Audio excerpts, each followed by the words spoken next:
Mirë, jemi rikthyer në studio dhe do flasim për shëndet, për një paralelizim të periudhave që shqiptarët kanë jetuar. Në qoftë se këtë bisedë bënim në kohën e komunizmit, patjetër asnjë pyetje jona nuk do kishte kuptim. Në mungesë të shumë çkaje, sigurisht të gjithë jam i sigurt mezi prisnin atë bollëkun që kishte tryeza, tavolina e festimit të mbrëmjes drimit viteve. Në një kohë si kjo, që në fakt ne kemi të gjitha, gjithë shka duam e blejmë, gjithë shka duam e konsumojmë, sepse tani më mundësit janë, dhe praktikisht në asnjë ditë të vitit nuk mungon asgjë.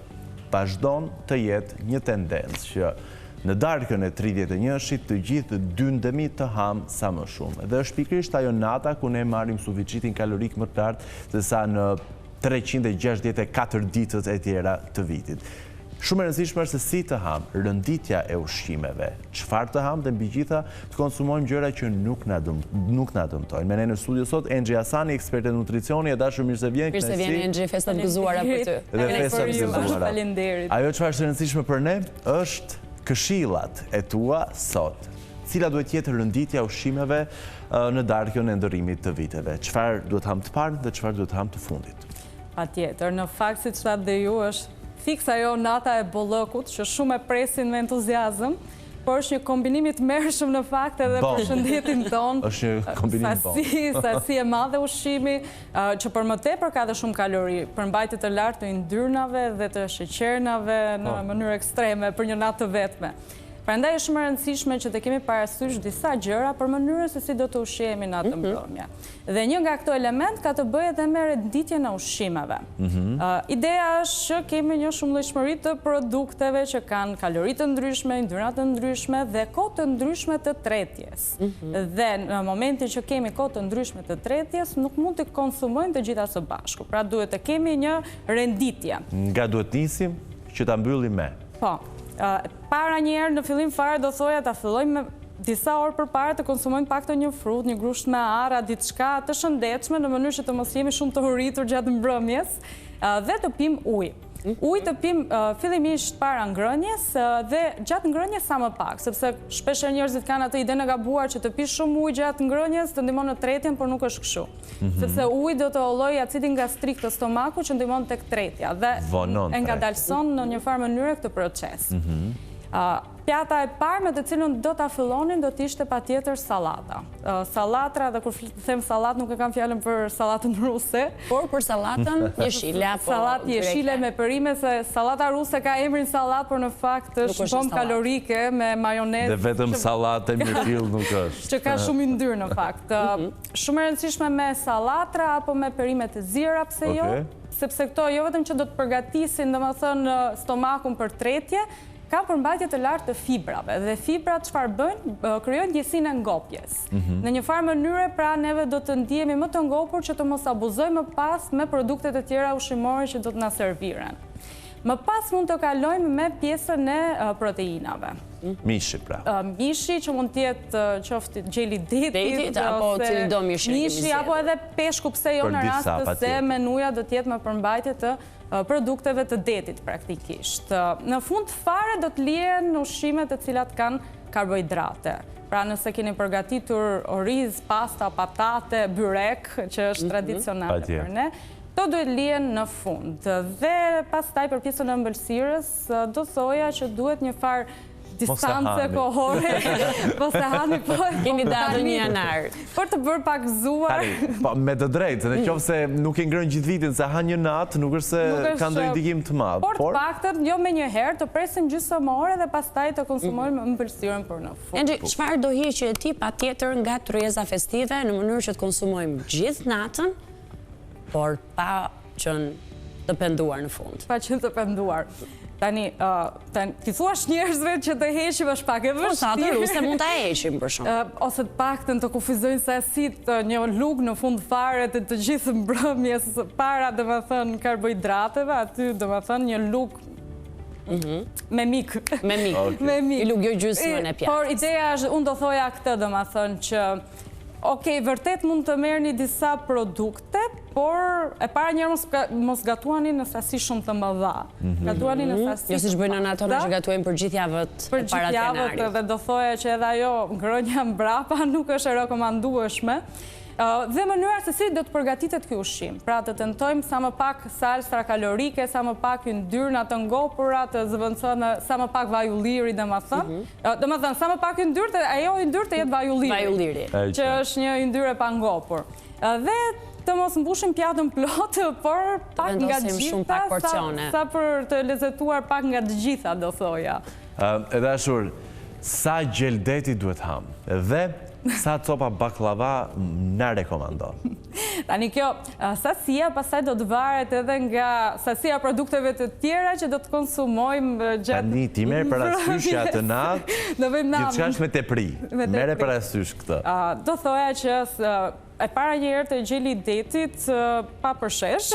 Okej. Pa përshesh? Pa përshesh. Jo, po s'mund ta heqim përsheshin. Okej, të pakta sasi të pakta dhe do thoja që jo njëkohësisht. Dakor. Është pak e vështirë, por që ose do bëjmë një kompromis që të provojmë të dyja gjërat njëkohësisht në sasi të pakta. Të pakta. Sa për t'i provuar, jo për t'u fryrë dhe për t'u ngopur. Qartë. Ose do t'i ham me radhë. Pra, një herë gjelin e detit dhe më mbrapa... Sa kjo është rëndësishme. Në gramatur? Në gramatur, po besoj të 200 gram. 200 gram? Do bëjmë si do bëjmë. Do bëjmë si do bëjmë. Duke llogaritur që kemi edhe produktet e tjera, salsa e shoqëruese që... Po sa baklava duhet ham? Sa baklava edhe baklava një copë të vogël. Vetëm një? Se da mjafton të gjithëve. Do donit më shumë. Po tani festën? Festësh. Duhet shumë kujdes në fakt, dhe mos e teprojmë dhe duhet shumë kujdes edhe të kombinimet.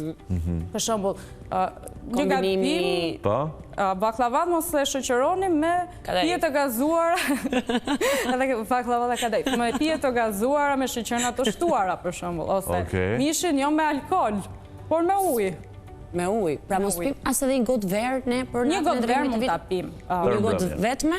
Një gotë të vetme dhe mund ta pim duke alternuar her pas here me pjesën e ujit. Pra, cilin alkool tjetër duhet të zgjedhim? Sepse ka familje që mund të bëjnë gëzuar edhe me raki. Me raki. Okej, rëndësishme është të zgjedhim vetëm një produkt me përmbajtje të alkoolit, jo shumë. Mos t'i përziejmë kur bashkë. Mos t'i përziejmë dhe të kemi parasysh që se njerëzit mendojnë që është thjesht një pije dhe nuk është se do të ndikojë tek pesha në fund apo tek tretja përgjithsisht. E para njëra alkooli ndikon tek tretja, nga dalsona të aq më tepër nëse kombinohet me pjesën e yndyrnave. Dhe tjetër që alkooli ka shumë përmbajtje të kalorive. Në 1 mililitër alkool kemi 7 kalori. Kështu që është pothuajse barës me yndyrna. 4 gota verë, zërë se kemi ngrënë gjelin e përsheshin dhe slatëruse. Mendoni 1 gram yndyr ka 9 kalori, ndërsa 1 mililitër alkool ka 7 kalori, është pothuajse aty. Kështu që duhet pak kujdes edhe me pjesën e kombinimeve pastaj. A duhet që nëse ne do pim disa gota verë, mes tyre të pim edhe ujë për duhet pra bërë ky alternimi. E para disa gota nuk do thoja, por që gjithsesi atë alkool që do të konsumojmë, të bëjmë alternimin me ujin që të kemi pak kontroll të situatës. E mësuam alkoolin pra. Dimje të ndens që mendoj shumica shqiptarëve, nuk e di në kultura tjera, që rrin pjesën më të madhe të ditës pa konsumuar, sepse duajnë që të kenë vend në stomak për atë darkën e bollshme.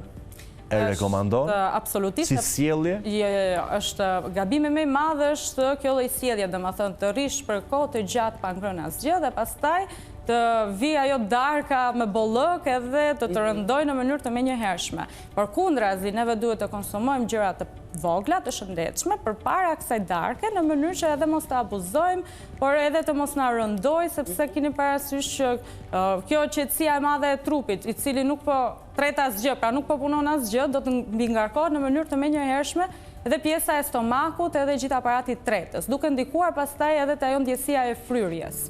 Pa llogaritur pastaj që... Është një overdozë ushqimi. Tamam një overdozë ushqimi. Nuk është gjëja që të rekomandoja. Po rrim edhe njërë tek baklavaja. Baklavaja kam shumë se 7 ditë që është gatuar, do ta kemi edhe një 7 ditë tjera në shtëpi me siguri. Ruajtja e saj, nëse mund na thuash, ka shumë nëna që e lën jashtë frigoriferit, ka të tjerë që zgjedhin që duhet jetë patjetër e ruajtur mirë sepse përbëhet nga vezët. Në fakt varet, sepse mund të ketë mënyra përgatitje me përmbajtje të vezës të pjesa e petës, por ka dhe situata që nuk... Çfarë do sugjeroj që mos të rrezikojmë? E mira është të mbahet në frigorifer për arsye se temperaturat më të ulta do të pengojnë edhe rritjen e mikroorganizmave që mund të përbëjnë rrezik për sigurinë ushqimore. Megjithatë, keni parasysh që sherbeti ka deri diku një efekt të ruajtjes më të mirë të ushqimit, por gjithmonë në frigorifer, pra jo në ambiente të jashtme të shtëpisë. Por që doja të theksoja edhe për pjesën e kësajt, domethënë pas darkës së vitit të ri, sepse siç thatë ju, përgatitet sasi dhe mbetet disa ditë mbrapa. Ushqimi ruhet në frigorifer? Ruhet në frigorifer. Ideja është për pjesën e tretjes. Nuk do ta sugjeroja shumë që të vijojmë edhe ditët mbrapa të konsumojmë këto lloj produktesh. Mishrat, të yndyrnat, të ëmbëlsirat, disa ditë mbrapa t'i shmangim. Unë do sugjeroja më tepër një 2-3 ditë detox, që nuk është... Hani me 31 dhe pasaj me 4 janar hani prapë. Që në detoksin e bëjmë me baklava. Problem kjo. Ideja është që nuk është puna që të rrim pa ngrënë.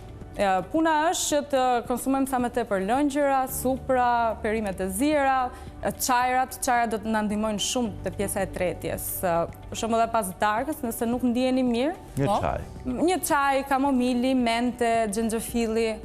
Jo këto se shpesher përdoret dhe ujë me gaz, me limon apo ujëra tonik. Është e vërtet që duket sikur të krijojnë atë ndjesinë sikur je më i lehtë, por është një ndjesi e përkohshme, por në afatgjatë do të duket se rëndohesh edhe më shumë. Çaj do të ishte rekomandimi i dukur. E qartë. Edhe pas darkës do thoja që të mos ulemi direkt në divan edhe të shtrihemi, por... Po ç'të bëjmë? E mira do ishte të ecnim. Paktën gjysmore do ishte perfekt. Ose dalim dhe kërcejmë aty me familjarët. Ajo është ideale. Edhe kështu, pastaj festa merr kuptim. Engji, faleminderit shumë. Festa të gëzuara. Gjithashtu edhe për ju. Bëuni të logjikshëm, i themi publikut. Hani me karar dhe për çdo neps që mund keni, mund ta konsumoni me 1, 2, 3, 4, 5 viti është i gjatë. Gjithsesi, unë Engji do ta zbuloj edhe për publikun. I thash, u bëra ditë që nuk kam konsumuar një vak të plot për shkak se kemi patur shumë ngarkesë dhe mezi po e pres rreth 31 që të shtrohem. Dhe Engji foli për gjithë njerëzit që s'duhet të jenë si unë. Kështu që faleminderit Engji që ma dhe këshillën programe dhe jo vetë. Faleminderit ju. Mirë. Ndërkohë ne do bëhemi gati për të shkuar dhe për të informuar. Kthehemi pas pak, na presin dy tematika shumë interesante. Flasim për parat dhe për dizajnin human, çka është përcaktimi i rrugës tonë në jetë, vetëm nga data që kemi lindur. Ndjekim edicionin informativ të lajmeve të drekës dhe rikthehemi vetëm pas pak me Mes Dritë.